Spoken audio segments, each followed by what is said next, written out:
뉴욕 증시가 유럽 국가들의 재정 위기 확산과 고용 지표 부진에 급락했습니다.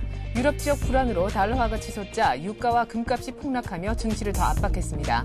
다우는 2.6% 급락한 12,000포인트로 맞춰 만선을 가까스로 지켰습니다. 유럽 주요국 증시인 영국, 프랑스, 독일도 모두 2.5% 내외로 급락했습니다. 그리스에 이어 포르투갈과 스페인의 재정 적자 우려가 제기됐기 때문입니다. 한편 유럽 중앙은행과 영국은 기준금리를 동결했습니다. 유가는 유럽 국가들의 재정난에서 비롯된 달러 초강세와 미국의 예상 밖의 실업자 증가 등의 악재가 겹치면서 급락했습니다. 3월 인도분 WTI는 4.9% 하락해 배럴당 73달러 14센트에 마쳤습니다. 토요타는 자사 하이브리드카인 프리우스의 미국 판매 중단할 계획이 없다고 밝혔습니다. 프리우스의 브레이크 결함에 대해 제동 느낌을 개선하기 위해서 미끄럼 방지 자동 제어 장치인 ABS를 조정하는 것과 관계된 문제일 뿐이라고 설명했습니다. 안녕하십니까. 이슈의 마켓의 소혜린입니다. 간밤에 열린 뉴욕 증시, 유럽 증시 모두 급락했습니다. 다우는 2.6%가량 밀리면서 다우가 12,000포인트로 끝이 났는데요. 만선을 가까스로 지켰습니다. 2포인트 정도밖에 여유를 남겨두지 않은 상황인데요. 나스닥과 S&P 500은 3% 내외로 밀렸고요. 유럽도 기본적으로 평균 2.5%씩 급락했습니다. 유럽 쪽 재정 적자 우려가 아주 커지고 있는데 유럽 쪽뿐이 아니라 뉴욕 쪽에서도 고용 지표마저 좋지 못하면서 달러화가 초강세를 보인 것이 특징이었습니다. 보다 자세한 글로벌 증시 전문가와 함께 알아보죠. 동양종금증권에서 장영철 과장 나오셨습니다. 안녕하세요. 안녕하십니까? 네, 다우 만선 걱정은 이제 안 하나 싶었는데 다시금 위협받게 생겼네요. 예, 저도 처음에 언급했을 때는 만선까지 좀 이렇게 좀 위협을 못 받을 줄 알았는데 좀 최근에 좀 많이 투심이 좀 많이 악화되는 모습입니다. 어제 같은 경우에는 뚜렷하게 나타났던 게 아무래도 유럽 쪽 일부 국가들의 재정 적자 문제가 전혀 좀 해소가 되지 않았다는 게 어제 ECB 총재의 오히려 그리스 지원에 대한 방침이 오히려 투자 심리를 더 흔드는 그런 모습을 나타내지 않았나 그런 모습을 나타내고요. 그리고 또 뉴욕 증시 같은 경우에는 뭐 계속 저희들이 좀 언급했다시피 일단 제일 컸던 게 고용 지표였는데 고용 지표가 역시 또 발목을 잡는 그런 모습을 보였던 게 어제 증시 하루 패턴이 가장 크지 않았나 싶은데요. 일단 고용 지표도 너무 안 좋게 나왔습니다. 실제로 어제 예상보다도 또 오히려 반대로 나와가지고 실제 투자 심리를 많이 위축시켰는데요. 일단은 그 다우지수 차트 보시면서 일단 간략하게 좀 기술적으로 한번 접근을 해보겠습니다. 네. 일단 다우지수 차트 같은 경우에는 최근 들어 흐름이 다시 좀 좋아지다가 어제 같은 경우에 또 큰 폭으로 좀 하락을 했는데요. 어제 같은 일단 60일선을 좀 이렇게 계속 이제 돌파를 못하다가 어제 같은 경우는 기술적으로 이제 120일선을 좀 이렇게 하회하면서 그렇게 일단 나왔었는데요. 일단 120일선 자체가 어제 한 50포인트 정도가 120일선이었는데 일단 20포인트까지 넘어서면서 120일선까지 깼는데요. 일단 이제 시장에서는 애널리스트나 펀드 매니저들이 가장 많이 신뢰하는 이동평균 그 표 중에 하나가 일단 120일선입니다. 네. 120일 오히려 말하면 이제 경기선이라고도 할 수 있는데요. 일단 120일 뚜고 내려오면서 일단 경기의 방어에 대한 그 우려 수준이 굉장히 좀 큰 폭으로 증가했다는 그런 게 아무래도 기술적 분석사로 좀 나타날 수가 있는데요. 일단 가장 큰 패턴이 이어져야 될 게 일단 120일선을 빨리 다시 또 회복하는 그런 모습을 좀 보여야 될 것 같은데요. 일단 어제 같은 경우에는 낙폭이 굉장히 좀 많이 컸습니다. 장 초반부터 시작해서 꾸준하게 계속 낙폭을 좀 많이 확대했었는데요. 어제 거래량도 생각보다 좀 이렇게 어느 정도 발동되면서 투자 심리가 굉장히 좀 많이 위축돼 있다는 그런 모습이 좀 많이 나왔었는데요. 일단은 뭐 내일 발표될 그 고용지표나 그 실업률에 대한 그런 거에 대해서도 일단 미리 먼저 일단 선매도로 좀 많이 나서는 그런 분위기가 아니었나 일단 그렇게 보여지고요. 가장 좀 큰 특징적인 것 중에 또 하나가 일단 시스템적인 불안이 굉장히 컸습니다. 그리스나 그다음에 포르투갈, 스페인 같은 재정 적자 문제 같은 경우는 단순간에 이게 해결되는 문제가 아니다 보니까 일단은 향후에 더 그 투자 심리가 안 좋을 거라 일단 예상되고 오히려 선매도에 좀 많이 나선 모습이 어제 다우지수를 좀 많이 흔들지 않았나 일단 그렇게 보여지고 있습니다. 네, 자 이제 오늘 밤에 발표가 됩니다. 미국의 1월 고용 보고서 때문에 경계감은 더 커졌습니다. 주간마다 이제 나오는 고용 지표죠. 주간 신규 실업수당 청구 건수 예상은 줄어들 것이라는 예상이 있었는데 오히려 큰 폭으로 증가했다고요? 예, 맞습니다. 일단 예상은 어제 예상치를 말씀드렸다시피 한 45만 건 정도를 일단 줄어들 것이라고 예상을 했는데요. 실제로는 예상을 좀 많이 깨버렸습니다. 예상을 많이 깨고 신규 실업수당 청구 건수가 48만 건이 오히려 좀 나왔습니다. 전주 대비해서도 한 8천 건 정도가 증가하면서 오히려 투자 심리를 완전히 급격하게 좀 이렇게 안 좋게 몰아가는 그런 여파를 좀 나타냈는데요. 일단은 우리가 감소할 것이라고 예상을 했던 걸 깨고 오히려 증가세로 나타나면서 투자 심리가 굉장히 좀 많이 위축되지 않았나 그렇게 보여지고요. 그리고 어느 정도 변동성을 줄인 사주 평균치 역시 굉장히 큰 폭으로 좀 증가를 했는데요. 사주 평균치도 한 46만 8,750건 정도로 예상치를 크게 좀 이렇게 상회하면서 좀 증가를 나타냈는데요. 일단 좀 많이 체감이 안 될 것 같은데 일단 준비했던 차트를 한번 보시면서 한번 확인해 보겠습니다. 네. 일단 최근에 그 실업수당 청구 건수 같은 경우에 꾸준하게 하락세를 나타내다가 최근 한 3주 전부터 해가지고 일단 오히려 좀 반등세로 오히려 좀 좋지 않은 그런 모습을 좀 보이고 있는데요. 일단 뭐 최근 어제 같은 경우에도 좀 발표했다시피 ISM의 서비스업 지표 같은 경우 굉장히 좀 이렇게 좋지 않게 나오지 않았습니까? 네. 그 자체가 일단 좋지 않았던 그 자체가 워낙 그쪽에 고용이 좀 많이 잡혀 있다 보니까 그쪽에 대한 고용에 대한 그 감원이라든지 그 해고 부분이 좀 많이 나타나면서 우리 실업수당 그 청구자들이 좀 많이 나타나지 않았나 일단 그렇게 보여지고 있거든요. 네. 일단 뭐 최근에 제조업 지수 같은 경우는 아직도 뭐 꾸준하게 어느 정도 상승세를 나타내고 있는데 일단 서비스업 지표 중에서는 서비스업이라든지 이제 그런 쪽 그 미국의 어느 정도 미국의 그 신규 고용 부분에 대해서 한 90% 이상을 차지하는 그런 서비스업 지수 중에가 그렇게 좀 좋은 이렇게 흐름을 좀 보이지 못하는 게 아무래도 실업수당 청구 건 숫자가 많이 늘어나지 않았나 그렇게 보여지고 있습니다. 네. 자, 일단 뭐 기업들이 고용에는 좀 몸을 사리는 모습을 보여주고 있지만 나름대로 투자는 늘려가고 있는 대목이 또한 읽혀졌습니다. 미국의 12월 공장 주문 예상외를 상회했다죠? 예, 맞습니다. 일단 그 서비스업 지표하고 좀 이렇게 반대로 좀 보시면 될 것 같은데요. 네. 일단 공장제 주문이라 그러면 기업들이 뭔가 제품을 생산하기 위해서 만드는 설비 투자들 있죠. 그냥 그 설비 투자를 공장제 주문이라고 그러는데요. 네. 일단 설비 투자 같은 경우는 12월 공장제 주문이 전월 대비해서 한 1% 정도 오히려 증가했습니다. 시장에서 전망치는 한 0.3% 정도로 예상을 했었는데요. 시장 예상치를 깨고 4개월 만에 연속 계속 증가세를 좀 나타내고 있는데요. 일단 기업들이 이렇게 설비 투자를 굉장히 좀 큰 폭으로 이렇게 증가를 시키는 이유 중에 하나도 일단 향후에 제조업 경기는 앞으로도 좋아질 거라고 일단 예상을 좀 많이 하기 때문에 일단 설비 투자를 많이 하는데요. 일단 뭐 우리나라 같은 경우도 뭐 흔히 좀 예를 들면 삼성전자 같은 경우 예를 들면요.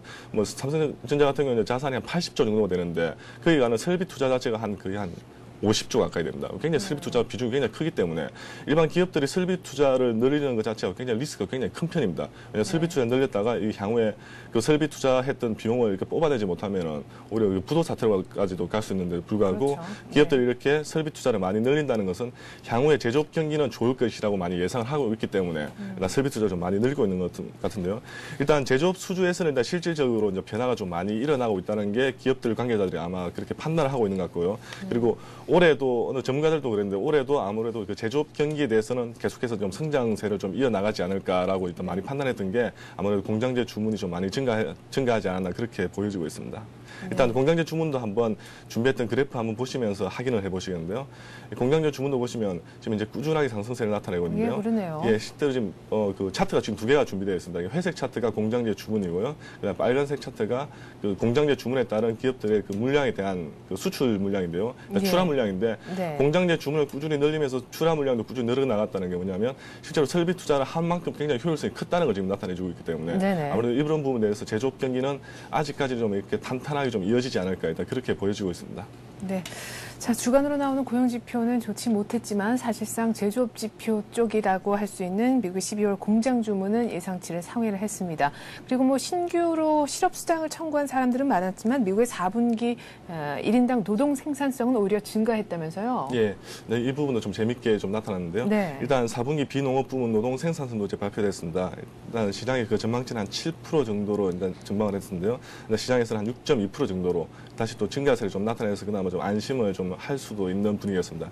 일단 5분기 연속 증가세를 나타내면서 비농업 부분 노동 생산성이 좀 많이 향상되는 모습 보였고요. 근데 반면에 일단 노동 비용 같은 경우에는 오히려 전분기 대비해서 전분기가 한 마이너스 3.8 정도 나타냈는데 전월 대비해서 마이너스 4.4 정도로 노동 비용은 굉장히 좀 많이 큰 폭으로 하락하는 그런 모습을 좀 보여줬는데요. 네. 일단 이 부분에 대해서 좀 숨어있던 게 일단 기업들이 이제 감원을 좀 많이 늘렸던 게 좀 이렇게 이 부분에 좀 많이 나타냈는데 적은 인원으로 인해 가지고 적은 인원으로 생산을 좀 많이 하다 보니까 오히려 노동 비용이 좀 많이 감소하면서 노동에 대한 효율성은 좀 많이 증가했다고 볼 수 있는데요. 일단 고용 부분에 대해서는 이게 그렇게 좋은 패턴은 아닙니다. 일단은 왜냐하면 그렇죠. 인원은 좀 많이 줄이면서 그 남은 인원으로 좀 많이 쉽게 말해서 노동 생산성 자체를 좀 많이 놀렸기 때문에 네, 그런 타이트하게 부분 일을 많이 시켰다라는 그렇죠, 거예요. 그렇죠. 그런 부분 때문에 예. 일단 그렇게 나타났는데요. 이 부분도 차트 한번 보시면서 한번 확인을 해보겠습니다. 네. 이 차트 한번 보시면 일단은 그 노동 노동 비용 같은 경우에는 일단 실선으로 나타내는데요. 노동 비용 같은 급격하게 일단 하락을 하는 모습 보이는데요. 일단 노동 비용은 기업들이 그만큼 감원을 좀 많이 이루어졌구나라고 좀 아마 판단을 해보시면 될 것 같고요. 또 이 부분도 대부분 이렇게 서비스 쪽에서 좀 많이 이렇게 몰려 있고요. 그다음에 비농업 부문 노동 생산성 같은 경우에는 최근 올해 들어서도 좀 꾸준하게 좀 상승세를 나타내고 있는데 일단 워낙 이게 노동 부분에 대해서는 워낙 이렇게 변동성이 굉장히 좀 크다 보니까 이 부분에 대해서 이 지표를 확인해가지고 어느 정도 뭐 투자라든지 그쪽 투자 심리라든지 그런 쪽을 판단하기는 좀 이렇게 쉽지는 않고 그냥 한 추이 정도만 좀 나타내 보는 게 좋지 않나 그렇게 보여지고 있습니다. 네. 자, 제조업 쪽의 회복세는 계속해서 감지가 되고 있고 고용 지표는 전반적으로 좋지 못했다라고 일단 지표 쪽은 한번 정리를 해보겠습니다. 어닝 시즌이 아직 끝나진 않았죠. 실적 관련해서 주가의 움직임도 또한 있는데요. 어제 그러니까 간밤 말고 그 하루 전밤 장이 끝나자마자 시스코 시스템즈가 실적을 내놓았는데 괜찮았다면서요? 네. 맞습니다. 일단은 그 다우 지수를 구성하는 종목들 중에서 일단 IT 종목들 중에서는요. 일단 뭐 마이크로소프트라든지 IBM, 그다음에 애플, 그다음에 이제 시스코 시스템즈가 네. 실적 전망치도 굉장히 좀 좋게 나오면서 일단 올해 이제 시장을 좀 이렇게 견인하지 않을까 예상했는데요. 예상에 좀 약간 부합하듯이 시스코 시스템즈도 일단 실적 발표를 했는데요.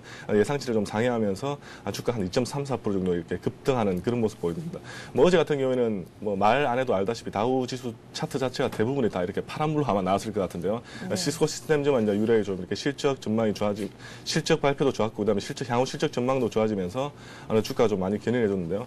일단 뭐 어제 같은 경우에는 시장 자체가 워낙 좀 이렇게 좋지 않다 보니까 그런 실적 발표도 좀 미비하게 끝나지 않았나 그렇게 좀 이렇게 보여지는 게 조금 아쉬웠던 점 중에 하나지 않을까 그렇게 일단 생각되어집니다. 그러게요. 12월 공장 주문 증가 소식에도 또 기업들의 일부 실적 호재에도 또 그리고 유통업체들의 1월 판매도 호조세를 보였다라는 소식이 있었는데요. 그럼에도 불구하고 유럽발 악재 그리고 고용 보고서 앞두고 고용 지표가 좋지 못한 것에 크게 장이 실망하는 모습이었습니다. 자, 이제 유럽 쪽 얘기를 좀 해보죠. 사실상 뉴욕의 급락한 데 따른 고용 지표와 또 다른 하나의 축을 이루었다라고도 할 수 있는 유럽 쪽 문제인데요. 간밤에 유럽 중앙은행에서 뭐 우리로 치면은 그런 금통위 격의 어떤 네. 기준금리 결정하는 그런 회의가 있었지 않습니까? 네, 맞습니다. 어제 회의가 있었는데요.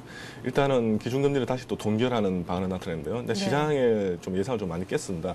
시장에서는 ECB 총재가 예전부터 계속 이제 출구 전략으로 나서겠다고 일단 유럽 쪽으로 많이 표명을 했었는데요. 어제 같은 경우는 시장이 좀 예상을 좀 깨고 1%대로 다시 동결을 했었는데요. 뭐 그 이면은 이제 대부분 이제 좀 예상하시다시피 유럽 그 주요 국가들이 뭐 그리스라든지 뭐 스페인, 포르투갈이 워낙 재정 악화가 심하다 보니까 오히려 국가에 대한 부도 사태까지도 갈 수 있다는 그렇게 심각한 재정 적자 상태에 있다 보니까 아무래도 그 출구 전략을 조기에 지금 현재 출구 전략을 조기에 이렇게 만들어가기가 좀 쉽지 않은 그런 게 가장 큰 이유 중에 하나지 않을까 일단 그렇게 보여지고 있고요.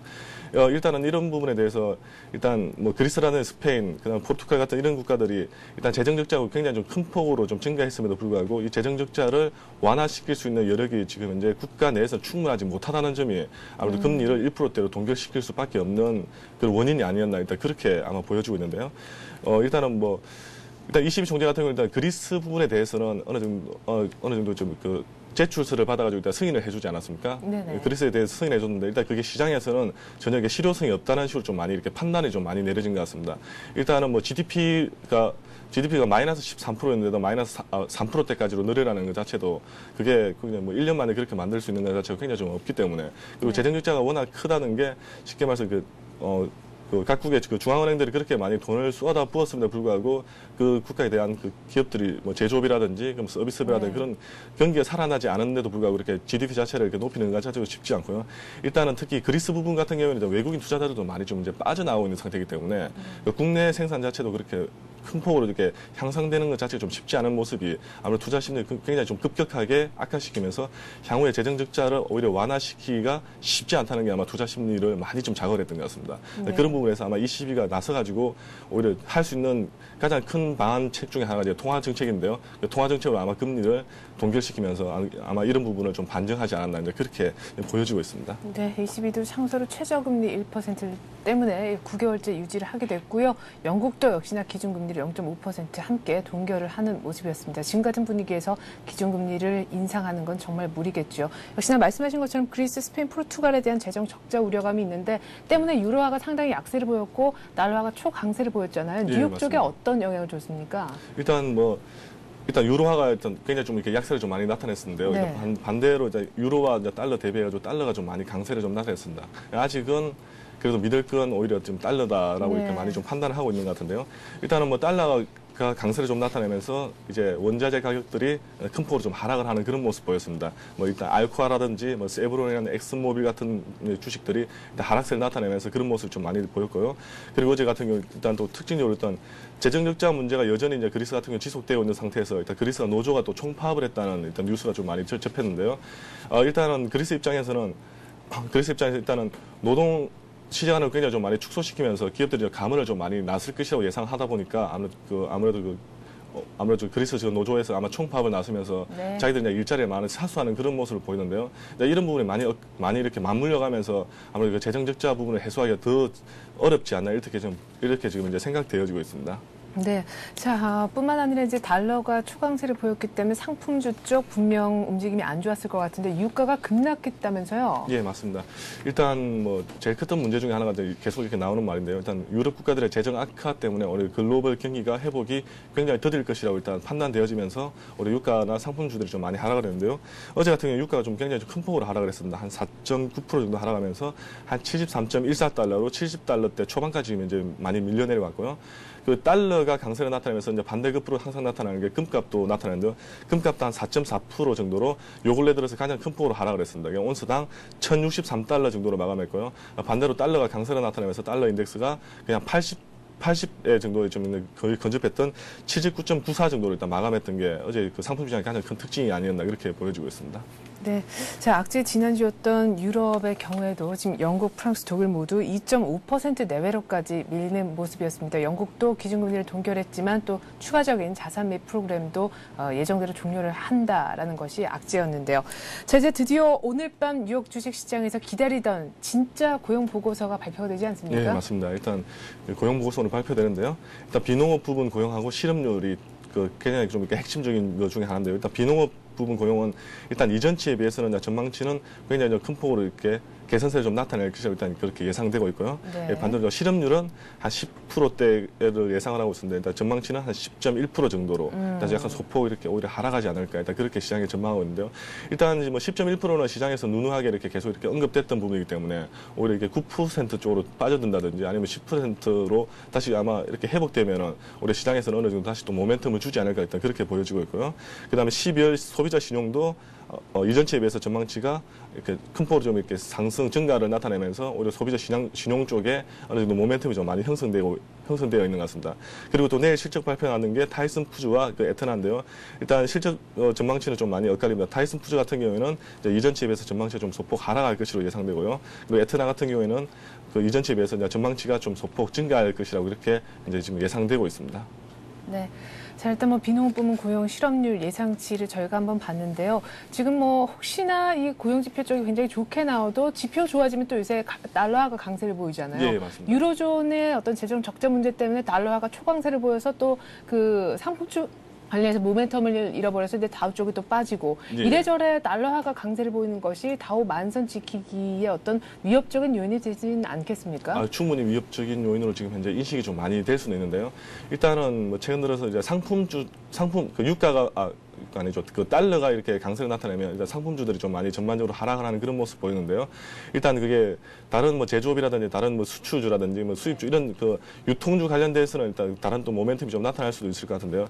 일단은 쉽게 말해서 지금 현재로서는 뭐 제조업이라든지 서비스업 쪽에 대한 기업들이나 실적 발표나 어닝 시즌 지금 현재 한 차례 지나간 우기 때문에 아무래도 뭐 달러 강세 쪽보다는 아무래도 지표의 영향을 좀 더 많이 받지 않나 이제 그렇게 좀 많이 보이고 있고요. 일단은 뭐 어닝 시즌 자체가 한번 이렇게 지나갔기 때문에 일단은 뭐 다른 것보다는 그 달러 강세에 대한 그 다른 쪽 이렇게 장점에 대한 모멘텀을 찾기보다는 아마 시장에서는 오히려 단점에 대한 모멘텀, 쉽게 말해서 그 뭐 상품주에 대한 그 하락으로 대한 모멘텀을 좀 많이 찾고 있기 때문에 특히 또 상품주 같은 경우에는 그 달러의 영향을 좀 많이 받아가지고 좀 많이 급등을 했던 그런 게 좀 사실입니다. 금값도 그렇고요. 달러가 이렇게 하락을 나타내면서 금값이라든지 유가가 좀 많이 급등을 했었는데요. 그런 모멘텀이 좀 꺼지면서 아무래도 그런 거품이 좀 이렇게 사라지지 않나 그렇게 좀 보여지고 있고요. 금값 같은 경우에도 좀 이례적으로 좀 많이 거품이 좀 많이 형성됐던 게 좀 사실인데요. 일단 물론 뭐 달러라는 그 화폐 가치 가치와 그다음에 다른 그 자산 가치를 뭐 금값이 이렇게 가지고 있는 건 사실이지만 반대로 이렇게 달러와 이게 반대로 가면서 오히려 금값이 좀 많이 거품이 좀 형성됐다는 게 그런 게 어느 정도 자기 가격을 어느 정도 좀 이렇게 합리적인 가격을 찾아가는 부분이 아무래도 상품 쪽에 많이 나타나고 있는 것 같고요. 뭐 달러 강세에 따라서 일단 다른 뭐 기업들의 주가라든지 그런 부분은 아무래도 실적 시전이 좀 이렇게 지나가면서 그렇게 크게 좀 모멘텀으로 좀 형성은 지금 되지 않을 것이라고 일단 그렇게 좀 예상이 되고 있습니다. 네, 아주 커다란 고용 지표가 발표된 다음 주 일정은 어떻게 되나요? 간단하게만 좀 살펴보죠. 예, 일단 다음 주는 이제 월요일은 특별한 지표는 없고요. 일단 화요일은 12월 도매 재고가 발표되고 있습니다.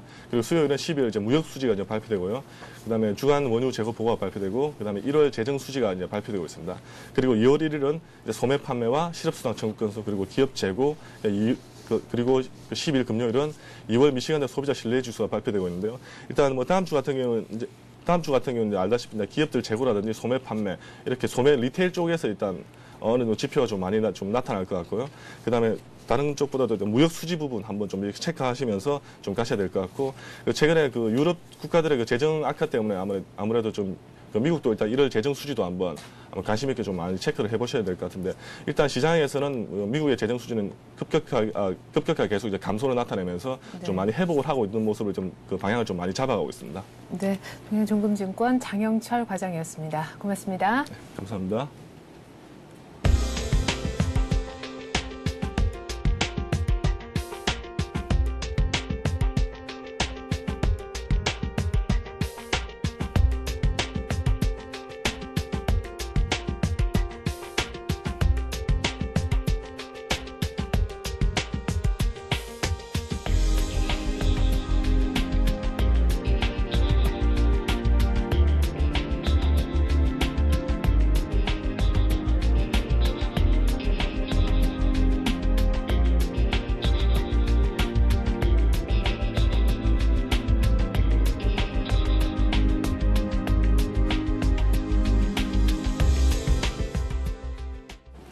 네, 간밤에 유럽 증시 그리고 뉴욕 증시 모두 급락했습니다. 다우가 만선까지 위협을 받았는데요. 이런 분위기 속에서 우리 증시가 어제 그 겨우겨우 강보합 분위기라도 이어갈 수 있을지 모르겠습니다. 오늘 우리 장 전망 들어보죠.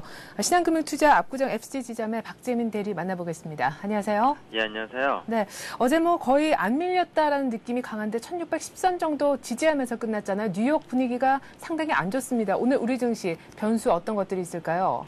예, 이제 밤사이 뉴욕 증시가 급락을 했는데요. 유럽 국가들의 이제 아무래도 재정위기 확산과 그 미국 고용지표 부진이 투자 심리 냉각시킨 것이 하락의 주 원인이었습니다.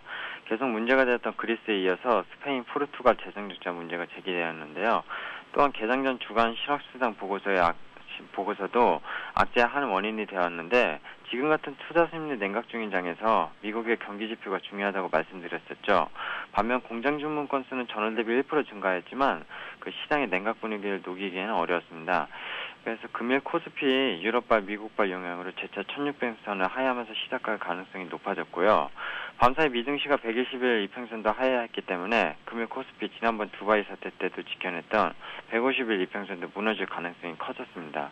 그래서 1600선 지지력 확인이 필요한 시점이고, 이탓이 200일 이평선 1550선까지 조정 가능성 좀 열어둬야 할 것 같고요. 또한 유럽과 미국은 물론 이제 중국 증시 중요하게 체크해봐야 할 시점인데요. 상해 종합 주가 지수가 이제 단기 고점에서 10% 이상 폭락을 했습니다. 단기 낙폭이 컸던 만큼 기술적 반등이 이틀 전에 크게 나왔었죠. 하지만 어제 재차 반락해서 200일 이평선 회복에도 실패했습니다. 이렇다 할 모멘텀이 없고 지금 수급적 불안과 해외발 악재, 더 추가 하락할 수 있는 상황이라서 단기 내에 상승 추세로 돌아서기는 힘든 상황인데요. 한국의 경기 회복 이면에 중국의 수요가 많이 반영되었기 때문에 중국의 긴축 정책과 함께 이제 한국의 금리 결정이 주식시장의 변동성을 더 확대할 수 있겠습니다. 이제는 상해 종합지수의 240일 이평선 지지력을 체크해가면서 보수적인 대응을 할 때이고요. 마지막으로 이제 환율 문제도 좀 짚고 넘어가야 할 것 같은데요. 환율이 1150원대 근방으로 박스권을 유지하는 상황인데, 연초 강달러 추세가 이제 지속되면서 향후 달러 추세가 어떻게 될 것인가 중요하게 살펴볼 필요가 있는 시점입니다. 두바이 사태 이후에 달러 강세 반전이 시작되는데요. 이 이후로도 계속 꾸준한 상승세를 이어왔죠. 그리고 어제 유럽발 악재와 이제 출구 전략 가능성이 높아지면서 달러 상승 추세가 계속 이어나가고 있는데요. 상대적으로 신흥시장에 투자한 자금들이 달러 캐리 트레이드 청산으로 빠져나가게 된다면 지금보다 더 충격을 받을 수 있는 조정이 올 수 있는 만큼 매일 달러 동향을 좀 체크해 볼 필요가 있겠습니다. 네. 자, 눈치 보는 장세가 어제부터 또 이어지고 있는데 뉴욕 쪽 쳐다보니까 분위기 안 좋고 중국 쪽이라도 눈치를 좀 봐야겠습니다. 어쨌거나 달러화가 말씀하신 것처럼 초강세를 보였기 때문에 오늘 외국인 현물 수급마저도 좀 흔들릴 가능성도 염두에 둬야 될 것 같습니다. 자, 그렇다면 오늘 같은 날 몸을 좀 사리는 전략이 일단은 필요하겠네요. 예, 지금 장세는 이제 현물 시장에서 거래도 확실히 줄었고요. 수급이 이제 공백으로 비어졌기 때문에 어제만 해도 이제 선물 시장이 현물 시장을 움직이는 웹도동 현상이 계속 시장의 흐름을 불안하게 했는데요. 하지만 예전 하락 사례를 보더라도 이제 외국인이 현물을 집중적으로 연일 매도를 계속하지 않는 이상 지수 하락은 크게 나타난 적은 없었습니다. 큰 흐름은 바뀌지는 않을 것이다. 이렇게 좀 말씀드리겠습니다. 다만 이제 예상외로 미국발, 중국발, 그리고 어제처럼 유럽발 재정위기 악재가 이제 더 커지게 된다면 외국인의 엑소더스가 사실 나올 개연성도 있겠습니다. 하지만 전 세계가 이제 글로벌 금융위기를 겪고 나서 경기 회복과 부양 정책에 힘을 쏟고 있기 때문에 분명 위험 관리를 할 수 있는 정책적 변수들이 나올 것으로 기대를 해도 좀 좋겠습니다. 당분간은 보수적으로 위험 관리를 하시되 굳이 시장에 겁먹을 필요는 없다. 이렇게 좀 말씀드리고 싶고요. 펀더멘탈과 이익이 되는 업종과 회사를 발굴해 저점 매수하는 전략이 필요한 시기입니다. 그리고 시장 전반적으로 각종 악재들이 연일 쏟아져 나오면서 불확실성 키우고 있는데요. 반도체 시장이 계속 올 상반기까지 좋을 것이다 말씀드렸었죠. 대표적으로 삼성전자, 하이닉스 등의 그동안의 주가 상승이 이를 받쳐줬었는데 최근에 기술 유출 사고, 하이닉스 매각 실패, 유럽연합이 삼성전자, 하이닉스 등 반도체 회사들의 담합 혐의를 기소할 것이라는 초특급 악재들이 나오면서 반도체 주가들이 타격을 입은 상태인데요.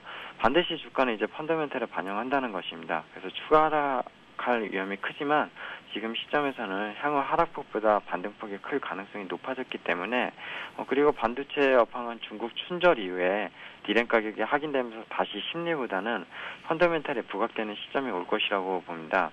그래서 해외발 악재로 단기적 증시는 어려울 수 있겠습니다만 이런 기회일수록 올해 설비 투자, 이익 개선도 빠르게 진행되고 있는 반도체 업종에 관심을 갖고 위험을 좀 감수한 투자 전략 취하셔도 좋을 것 같습니다.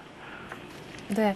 자, IT 쪽이 좀 유망하다라는 얘기를 계속해서 좀 하고 계시는데, 지난번이었던가요? 삼성전자를 추천하셨었잖아요. 오늘은 어떤 종목 볼까요? 예, 아무래도 이제 시장이 좀 계속 안 좋게 되기 때문에 금일 좀 보수적으로 대응할 수 있는 종목 가져왔습니다. 현대산업개발인데요. 건설업종이 이제 금융위기 이후에 수도권을 제외한 미분양 불량 증가, 수주 모멘텀 약화 등을 실적이 저조했습니다. 그래서 현대산업은 이제 국내 주택 시장에 대한 매출 기여도가 큰데 최근 주택 시장 일부 회복을 감안한다면 동사는 낮은 밸류에이션 상에 있기 때문에 단기적으로 좀 수익을 안정적으로 낼 수 있는 종목이라 생각되고요. 이제 올해 해운대 및 수원 건설 자체 사업지가 본격적으로 매출이 일어나면서 큰 폭의 이익 개선세가 추정되고 있는데요. 물론 그 이후에는 마땅한 사업지에 대한 불확실성 때문에 장기 성장성은 부정할 수 없습니다. 하지만 이제 현대산업은 지금 PBR 1배 수준인 수준이기 때문에 현재와 같은 박스권 장세와 좀 행보장에서 저점 매수 기회를 줄 수 있다고 판단되어지는데요. 차트 잠깐 보면서 말씀드릴게요. 이제 최근 기간의 차익 매물과 선절 물량으로 연말 이후 주가가 이제 급락을 했습니다. 그래서 급락을 해서 단기 내에 크게 하락한 만큼 저점 34,000원 바닥을 찍고 좀 올라오는 모양새를 보이고 있는데요. 5일 이동 평균선과 20일 이동 평균선 35,000-6,000원 사이에서 매수하셔서 짧게 보셔서 10% 정도 예상하고 들어가는 것이 좋겠습니다. 그래서 지금 목표가는 39,500원 이 정도로 설정을 하시고요. 단기 바닥이었던 34,000원 이것이 지금 하락을 하면은 단기 하향 추세 이탈 가능성이 높기 때문에 무너진다면 순전을 좀 감행하시는 것이 리스크 관리에 좀 좋을 것 같습니다. 네, 신한금융투자 압구정 FC지점 박재민 대리였습니다. 잘 들었습니다. 네, 감사합니다.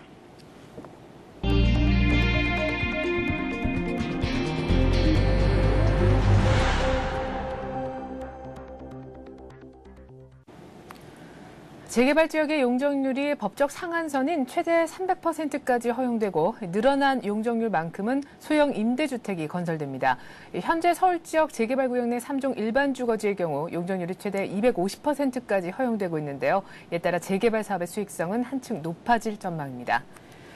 이르면 하반기부터 월 2만 원 정도만 내면 휴대전화로 인터넷을 무제한 쓸 수 있게 될 전망입니다. 또 버스나 교통정보는 물론이고 전입신고나 학교 배정 등의 민원까지 모바일을 통한 처리가 가능해질 텐데요. 소프트웨어 강국으로 도약하기 위한 정부의 신규 투자 계획 어떤 것인지 들어보겠습니다. 자, 이 같은 분위기 업계 움직임도 바빠졌습니다. 삼성전자는 올해를 스마트폰 시장 진출의 원년으로 삼겠다면서 판매 목표를 지난해 3배 이상으로 올려잡았는데요. 구글 안드로이드 폰과 같은 새 스마트폰으로 아이폰 공세에 대응한다는 계획입니다. 한편 STX는 이라크에서 30억 달러 규모의 대형 플랜트를 수주를 했습니다. STX 중공업은 지난 1월 이라크 남부에 있는 일관공정 제철단지 그리고 가스복합 화력발전소를 건설하는 내용의 양해각서를 체결했는데요. 이라크 전후 복구 사업에 진출한 STX 얘기도 들어보죠. 자, 이제 설이 코앞입니다. 설 앞두고 몇몇 제수용품 가격이 뛰고 있는데요. 폭설과 한파 때문에 채소류 가격이 작년보다 최대 배 이상 껑충 뛰었고요. 한우와 생닭도 꾸준히 값이 오르고 있는데 설 앞둔 제수용품 가격 변화 어느 정도인지도 체크해보죠. 오늘 같은 내용 바탕으로 뉴스 따라잡기 시간은요. 서울경제신문 김영필 기자와 함께하겠습니다. 안녕하세요. 네, 안녕하세요. 네, 앞으로 모든 재개발 사업의 용적률이 지금보다 50%포인트나 많은 300%가 이제 적용이 될 거라고요. 네, 올해 안에 모든 재개발 사업의 용적률이 법정 상한선인 최대 300%까지 허용이 됩니다. 용적률이란 땅 크기에서 건물 각 층의 면적을 더한 연 면적이 차지하는 비율을 말하는데요. 예를 들어 대지 면적이 1000제곱미터인 땅에 건물 면적이 층별로 500제곱미터인 5층 빌딩이 있다고 하면 이 건물의 용적률은 250%가 되는 것인데요. 용적률이 늘어나면 그만큼 건물을 높게 질 수 있게 됩니다. 국토해양부는 서민 주거 안정과 전세 해소를 위해 재건축에 이어 재개발 사업 용적률도 법정 상한선까지 올려주는 대신 임대주택과 소형주택을 짓도록 하는 방향으로 도시 및 주거환경 정비법 개정을 추진하기로 했는데요. 국토부는 이와 같은 개정안을 상반기 중 입법 예고하고 연내 시행할 수 있도록 추진할 방침입니다. 현재 서울 지역 재개발 구역 내 3종 일반 주거지의 경우 서울시 조례를 통해 용적률이 최대 250%까지 허용되고 있지만 이번에 법이 개정되면 최대 50%포인트를 높일 수 있게 되는 것입니다. 대신 늘어난 용적률 중 50에서 75%를 임대주택으로 건설하고 나머지 25에서 50%는 전용 면적 60제곱미터 이하의 소형주택을 짓도록 할 예정입니다. 노후 불량 주택을 없애고 새 아파트 등을 짓는 재개발 사업은 용적률을 얼마나 받느냐가 매우 중요한데 용적률을 많이 받게 되면 아파트 안에 들어간 세대수를 늘릴 수 있고 그러면 기존 조합원들이 부담해야 하는 비용을 크게 줄일 수 있게 됩니다. 반대로 개발에 따른 이익은 커지는 것인데요. 대지 면적 6만 제곱미터 부지의 재개발 구역이 당초 230%의 용적률을 예상했다가 300%로 늘어나고 임대아파트 비율이 용적률 증가분의 절반 정도라고 가정하면 전년 60제곱미터 이하 소형 아파트 262가구를 추가로 분양할 수 있게 될 예정입니다. 이에 따라 조합에서는 1,000억 원 정도의 추가 이익이 발생하게 되는데요. 그만큼 조합원들의 부담은 줄어들게 됩니다. 이에 따라 재개발 사업의 수익성은 한층 좋아질 것으로 전망이 되고 있습니다. 네, 그렇다면 정부가 재건축에 이어서 이렇게 재개발 관련 용적률을 법적 상한선까지 허용해주게 된 배경은 어디에 있습니까? 네, 국토부의 이 같은 방침은 앞서 재건축 사업의 경우 법적 상한 용적률이 300%까지 허용이 됐지만 임대 아파트 공급이 원활히 이루어지지 않고 있기 때문인데요. 또 재개발 구역은 지은 지 20년 이상 된 주택의 비율이 전체 가구의 60% 이상이나 돼 서민들의 비중이 높아 이번 용적률 상한 조치가 적용된 것으로 분석이 되고 있습니다. 네. 즉 작은 면적의 아파트 공급을 늘리기 위해서는 재개발 용적률을 늘려주는 대신 증가분 중 일부를 의무적으로 소형 아파트를 짓도록 한 것인데요. 이와 함께 재건축 사업의 경우 소형주택 의무 비율을 통해 전용 60제곱미터 이하 아파트 공급이 이루어지고 있지만 재개발 사업은 전용 85제곱미터 이하 아파트를 전체의 80% 이내에서 건설하도록 규정하고 있어서 소형주택 공급이 제도적으로 어렵다는 점도 한 원인이 된 것으로 분석이 되고 있습니다. 국토부의 한 관계자는 재개발 구역에서 용적률을 최대한으로 부여해 사업성을 높이는 대신 임대주택과 소형주택 건설 활성화를 유도하기 위해 법 개정안을 추진하고 있다면서 용적률 증가분에 대해서는 임대주택과 소형주택을 건설하도록 의무화할 방침이라고 설명을 하고 있습니다. 정부는 이 같은 내용을 법안 내 신규 조항을 만드는 방식으로 입법 예고할 예정이며 용적률 상한선 허용은 조합의 사업 시행 인가를 기준으로 적용될 것으로 예상이 되고 있습니다. 네, 결국에 재개발 그쪽에 용적률을 올려주는 것은 임대주택과 소형주택을 좀 더 많이 짓게 하기 위한 그런 의도라고 볼 수가 있겠습니다. 자, 우리 정부가 휴대폰과 자동차 등 주요 업종에 들어가는 소프트웨어의 국산화율을 높이겠다라고 하면서 어제 신규 수요 창출을 위한 여러 가지 대안들을 내놓았는데 이에 따르면 휴대폰 데이터 요금까지도 인하될 거라면서요. 네, 이르면 하반기부터 월 2만 원 정도면 휴대폰으로 인터넷을 무제한 쓸 수 있게 될 전망입니다. 또 버스 정보, 교통소통 정보 등도 인터넷이나 휴대폰으로 확인할 수 있고 전입식 보, 학교 배정 등 민원도 이동통신기기로 이해한 처리가 가능해질 전망입니다. 지식경제부는 4일 대통령 주재 비상경제대책회의에서 법무처 차원의 소프트웨어 강국 도약 전략을 보고하면서 휴대폰, 자동차 등 주요 업종의 소프트웨어 국산화율을 높이고 국가 서비스를 개방해 신규 융합 서비스를 받을 수 있도록 할 예정이라고 밝혔는데요. 휴대폰 분야는 스마트폰 시장 변화에 따라 국내 기업들이 스마트폰용 소프트웨어를 확보할 수 있도록 지원하고 무선 인터넷망 개방, 데이터 요금 무한 정액제 등 제도 개선을 추진할 예정입니다. 임채민 지식경제부 제1차관은 무선 인터넷망을 개방하면 거래하는 통신사와 관계없이 휴대폰으로 모든 인터넷 콘텐츠를 볼 수 있게 된다면서 인터넷 이용 증가에 따른 소비자의 부담을 줄이기 위해 최선을 다할 생각이라고 말했습니다. 정부는 교통정보 등 정부가 갖고 있는 서비스 중 수요가 많은 것을 개방해 민간에서 새로운 서비스 제공할 수 있도록 하는 계획도 준비하고 있는데요. 올해는 버스 정보, 교통소통 정보, 위해식품 정보 등 10가지를, 2013년까지는 100가지를 공개할 예정입니다. 또 각종 생활 민원이나 환승 정보 등도 모바일로 처리할 수 있도록 할 방침을 갖고 있습니다. 한편 정부는 내장형 소프트웨어 등 블루오션 창출하기 위해 오는 2012년까지 3년 동안 산업융합 분야에 신규로 1조 원을 투자하기로 방침을 정했습니다. 네, 3년간 1조를 투자를 해서 IT 강국을 넘어서 이제 소프트웨어 강국으로 가겠다라는 것이 정부의 얘기인데 왜 이런 얘기가 나오게 된 건지요? 네, 정부가 법무처 차원에서 소프트웨어 육성망을 마련하고 1조 원 규모의 자금 투자 계획을 밝힌 것은 우리나라의 소프트웨어 산업이 더 이상 낙후되어서는 안 된다는 생각에서 비롯됐다는 분석이 나오고 있습니다. 우리나라가 하드웨어 시장에서는 주도권을 쥐고 있지만 소프트웨어 시장에서는 점유율이 1.8%에 불과한데요. 네. 세계 정보기술 IT 시장은 매년 5.3% 성장하면서 총 3조 4천억 달러, 소프트웨어 분야는 1조 달러로 시장이 커졌지만 한국은 하드웨어 개발에만 치중하면서 소프트웨어 산업의 경쟁력을 잃었다는 분석입니다. 소프트웨어는 윈도우 등 오피스 프로그램, 각종 어플리케이션 등을 말한다고 보시면 되는데요. 이에 따라 정부는 우선 대기업 위주의 소프트웨어 시장을 재편하고 수요 창출, 인재 양성, 기술 역량 제고 등을 준비할 생각을 갖고 있습니다. 이를 통해 지난 2008년 57억 달러였던 IT 수출 규모가 오는 2013년에는 150억 달러로 160% 늘어나고 고용은 14만 명에서 30만 명으로 늘어날 것으로 기대하고 있는데요. 정부는 주요 업종별로 1에서 15% 수준인 내장형 소프트웨어 국산화율을 5년 후에는 5에서 25%까지 높이겠다는 생각을 갖고 있습니다. 또 휴대폰 분야의 국산화율은 15%에 불과하지만 개방형 모바일 소프트웨어 집중 유선 등을 통해 2013년까지 25%로 늘릴 생각을 갖고 있습니다. 자동차 분야는 차량 IT 혁신센터 지원 등을 통해서 5%에서 국산화율을 15%로 높이고 국방은 소프트웨어 국산화가 가능한 무기체계에 예산 우선 배정하는 방식으로 국산화율을 1%에서 5%로 끌어올린다는 방침을 갖고 있습니다. 이를 위해 올해 확보된 소프트웨어 관련 예산 2조 3천억 원에 1천억 원을 신규로 더 붓고 내년에 3천억 원, 2012년에 4천억 원을 신규로 투자하기로 방침을 정했습니다. 여기에 민간 자본 2천억 원을 추가로 끌어들여서 총 1조 원을 투자할 계획을 갖고 있습니다. 네, 자, 3년간 1조를 투자한다고 하니까 일가진 분위기 속에서 부디 한국의 스티브 잡스가 좀 나오길 기대해 보겠습니다. 이런 정부의 어떤 계획을 알고 있기라도 했듯이 삼성전자가 어제 이제 우리가 스마트폰 시장의 주도권을 잡겠다라는 아주 그런 야심찬 계획을 또 내놨었죠.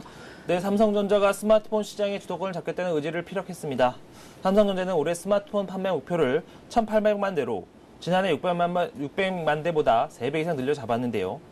신종균 삼성전자 무선사업부장은 4일 기자간담회를 열고 올해 스마트폰 1,800만 대 판매 목표를 무난히 달성할 수 있을 것이라고 강조했는데요. 삼성전자의 계획대로 될 경우 삼성의 올해 스마트폰 시장 점유율은 8%로 지난해 3%보다 2배 이상 높아지게 됩니다. 업계에서는 올해 세계 스마트폰 시장의 규모가 2억 3천만 대로 지난해보다 28% 정도 늘어날 것으로 전망을 하고 있습니다. 삼성전자가 세계 스마트폰 시장 공략 강화를 위해 내세운 카드는 소프트웨어와 콘텐츠 강화인데요. 삼성전자는 이를 위해 3, 4월께 독자 운영체제인 바다 플랫폼을 채택한 스마트폰을 처음으로 선보일 예정입니다. 네. 한편 온라인 콘텐츠 마켓도 활성화할 생각인데요. 신 사장은 바다를 기반으로 국내뿐만 아니라 전 세계 시장에서 현지 사정에 맞는 콘텐츠와 애플리케이션이 개발될 수 있도록 노력하겠다고 말했습니다. 삼성전자는 여기에서 한 걸음 더 나아가 바다를 포함한 다양한 운영체제를 갖춘 제품들을 쏟아냄으로써 질적인 측면뿐만 아니라 양질적 측면에서도 애플사를 압도하겠다는 생각을 갖고 있는데요. 신 사장은 전 세계 시장에는 수많은 고객들이 있으며 당연히 여러 가지 운영체제를 필요로 한다면서 이를 제공할 수 있는 회사는 삼성전자가 유일하기 때문에 애플보다 장점을 갖고 있다고 말했습니다. 이와 함께 삼성전자는 올해 450만 대로 예상되는 국내 스마트폰 시장에서도 주도권을 더욱 확보해 질 방침인데요. 올해는 옴니아2 이외에도 안드로이드, 바다, 윈도우 모바일 등 다양한 운영체제를 탑재한 제품을 선보일 예정입니다. 이를 통해 국내 스마트폰 시장 점유율을 60%까지 끌어올리는 생각입니다. 네, 스마트폰 시장 거의 블루오션이라고 불리죠. 여기에서 삼성전자가 자체적으로 개발한 OS, 바다가 또 넘쳐나길 한번 기대를 해보겠습니다. 자, 한편 STX그룹이 이라크 재건 사업에 본격 진출했다는 얘기가 들려요.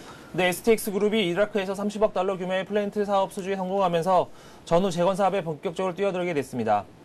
STX그룹에 따르면 STX중공업은 최근 이라크 바그다드에서 강독수 회장과 누리 알 말리키 이라크 총리 등이 참석한 가운데 바스라주에 연간 300만 톤 규모의 일관 제철 단지와 500메가와트급 가스 복합 화력 발전소를 짓는 내용의 양해각서를 체결했는데요. 계약 금액 중 40%는 이라크 정부가 현금으로 지급하고 나머지 60%는 이라크 정부 보증에 국제금융을 이용할 예정이어서 사업 안정성도 상당히 높은 것으로 평가가 됩니다. 현재 이라크는 도시 재건 및 인프라 구축을 위한 철강 수요가 연간 800만 톤에 달하고 향후에도 그 양은 증가할 것으로 보여서 제철소의 건립이 무엇보다 중요한 시점인데요. STX중공업이 제철소와 함께 짓는 발전소의 경우 300메가와트가량은 제철단지에 나머지 전력은 인근 도시에 배정될 예정이어서 이라크의 고질적인 전력난도 일정 부분 해소될 것으로 전망이 되고 있습니다. 강 회장은 말리키 총리와의 명담을 통해 이번 플랜트 프로젝트 수주를 이끌어내는 한편 기타 재건 사업에 대해서도 다양한 협력 방안을 논의했다고 알려지고 있는데요. STX그룹의 한 관계자는 이번 MOU를 통해 이라크 재건 사업의 본격 진출할 계기를 마련했다면서 앞으로 발전 정의둔 플랜트와 각종 인프라 건설 프로젝트 수주 사업에도 적극 나서겠다고 말했습니다. 네, 강 회장이 도착했을 때만 해도 계속해서 테러가 좀 있었다라고 하는데 포탄 속에 또 뚝심을 발휘한 만큼 좋은 성과 있기를 기대하겠습니다. 이제 곧 설인데요. 일부 제수용품 가격이 올라서 좀 걱정이에요. 네, 올해 몇 차례 한파와 폭설을 겪으면서 채소류 가격이 지난해 대비 배 이상 오르는 등 설 물가가 심상치 않습니다. 한우와 생닭 등의 가격도 최근 수요가 늘면서 상승으로 돌아서서 가게에 큰 부담이 될 것으로 예상이 되는데요. 올겨울 폭설과 강추위로 직격탄을 맞은 채소류의 값 상승세는 지난해 말 이후 계속되고 있습니다. 하나로 마트에서 올해 초 1,600원 이내 배추 한 포기 값은 4일 2,400원까지 뛰어 올랐는데요. 한우와 생닭값도 고공행진을 벌이고 있습니다. 4일 이마트에서는 한우 양지 1등급 100g 값이 6,450원으로 지난해 같은 기간에 4,750원보다 무려 35.8%나 올랐습니다. 네, 좀 화면 보니까 정말 팥값도 많이 뛰었네요. 예, 저렇게 해서 설 앞두고 우리 주요 제수정품 가격 변화까지 알아봤습니다. 이렇게 해서 오늘 뉴스 따라잡기 시간은요, 서울경제신문 김영필 기자와 함께 해봤습니다. 김 기자 수고 많았습니다. 네, 감사합니다.